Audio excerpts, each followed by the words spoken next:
My name is Sofia.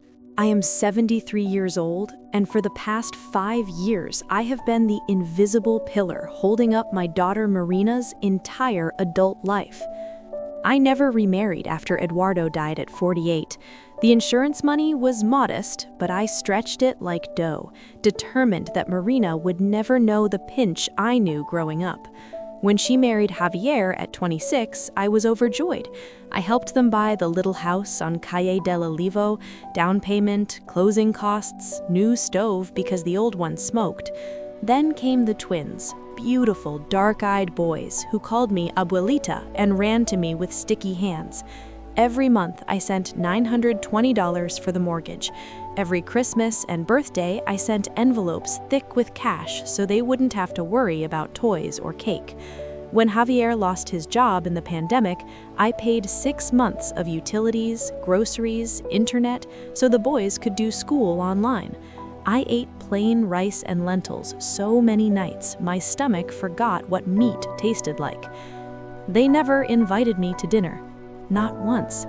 They said the house was always a mess, or the boys have colds, or we're exhausted. Yet every weekend their Instagram stories showed fairy lights strung across the patio, friends laughing around a fire pit, Marina's sister-in-law posing with the twins, Javier's cousins playing guitars. I would sit in my dark living room, phone glowing, watching the life I financed from 3 time zones away. Then came the message that broke me open. It was a Sunday morning in late spring. My phone pinged while I was watering the geraniums Eduardo planted 20 years ago. Marina's text: "Mommy, we had the most magical night last night.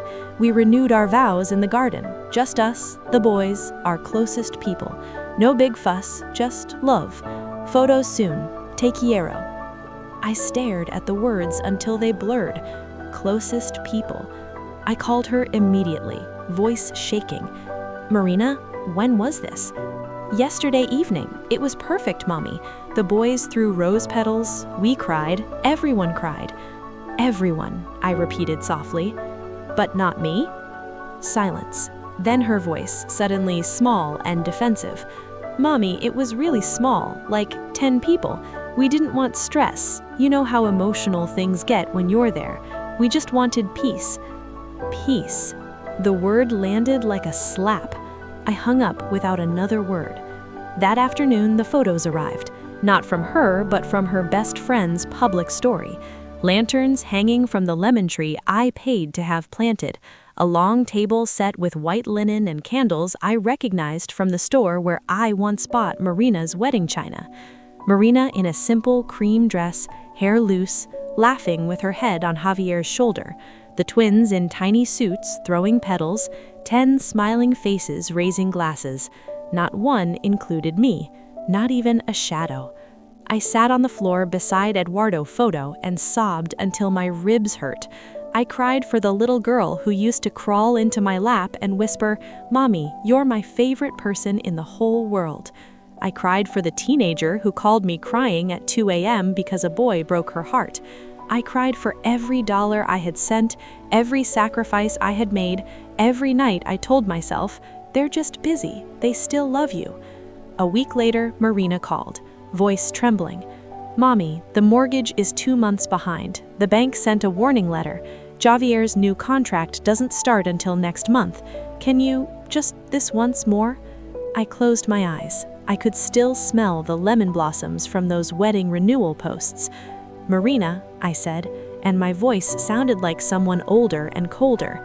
"I only help very special people now." She gasped. "Mommy, what are you saying? You're my daughter." "Yes, and you renewed your vows without me. You said it was only for your closest people, so I finally believed you." She started crying, real choking sobs. "Mommy, please, it wasn't like that. We were scared you'd get upset about something small, like the table settings or the food. We just wanted one perfect day without tension." Tension. That was the word she used for me. I hung up again. That night, I lay awake remembering the day she was born, how tiny her fingers were, how she gripped mine like she would never let go. I remembered promising Eduardo in the hospital, I'll give her everything we never had. I had kept that promise, and it had cost me everything. The next morning, I went to the bank. I canceled all automatic transfers. I opened a new account in my name only. I changed the locks on my little apartment, even though no one had a key anymore. Then I called my neighbor Clara, the widow next to me who brings me figs from her tree and never once asked me for a cent. I gave her my spare key in case of emergency. Marina and Javier arrived 3 days later. Both cars, the twins in the back seat, looking frightened. Marina's eyes were red. Javier's jaw was tight. I spoke through the closed security door. "Give me back the spare key you still have from when you painted the guest room." Marina's voice cracked. "Mommy, you're really doing this? Over one party?" "No, mi amor. Over 5 years of paying for a life I was never allowed to enter. Over every holiday photo where I'm not even in the frame. Over realizing I've been buying your love since you were 26, and it's still not enough." Javier stepped forward. "The boys are going to lose their home because you're offended?" I looked at my grandsons. My heart twisted so hard I almost doubled over. "I love those boys more than my own breath," I said, "but their parents chose to teach them that abuelita is only good for money. That lesson starts with you two, not with me." Marina fell to her knees on my doorstep. "Mommy, I'm sorry. I was stupid. Please, we have nowhere else." I looked down at the daughter I carried for 9 months, nursed through fevers, taught to read, walked down the aisle. Tears streamed down my face. "You have each other," I whispered. That was supposed to be enough. I closed the door, locked it, listened to her wail outside for almost an hour. When the crying stopped, I slid to the floor and cried too. Ugly animal sobs for the family I thought I had. 2 months later, a court summons arrived. Marina and Javier were petitioning for guardianship, claiming rapid cognitive decline and paranoid financial decisions. They attached photos of my new deadbolt, screenshots of my curt texts, a letter from Javier's cousin who is a nurse saying I seemed emotionally unstable last Christmas. I laughed until I cried again. Then I hired a lawyer. The hearing was brutal. Marina cried on the stand, saying she only wanted to protect me. Javier spoke about how worried they were. Their lawyer painted me as confused, isolated, manipulated by new neighbors. My lawyer showed bank records, $68,400 transferred in 5 years, photos of their vow renewal party, texts where Marina asked for money the same week she posted vacation pictures, my recent cognitive evaluation, perfect scores, testimony from Clara, from my old friend Rosa, who still drives 2 hours to see me, from the twins' former preschool teacher who said I volunteered every week until Marina asked me to stop because it embarrassed the boys. When I took the stand, I looked straight at Marina. "I loved you enough to give you everything," I said, voice breaking. "I just forgot to leave anything for myself. The day you renewed your vows and called me tension instead of family, something inside me died, but something else woke up. Me."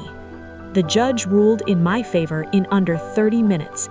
No guardianship, restraining order against harassment, warning to Marina and Javier about elder financial abuse statutes. I sold the apartment filled with too many memories. I moved to a bright 1-bedroom near the coast. I planted geraniums on the balcony. I started painting again, bright, angry canvases full of reds and golds. I adopted a scruffy terrier named Soul who sleeps on my feet every night. Marina still messages sometimes. "Mommy, the boys miss you. Mommy, I dream about you every night. Mommy, I was wrong." I read every one. My heart still cracks open each time, but I no longer answer. Because the woman who used to believe love could be purchased with sacrifice is gone. In her place is Sofia, tired, scarred, but finally free. And freedom, I have learned, is worth every tear I ever cried.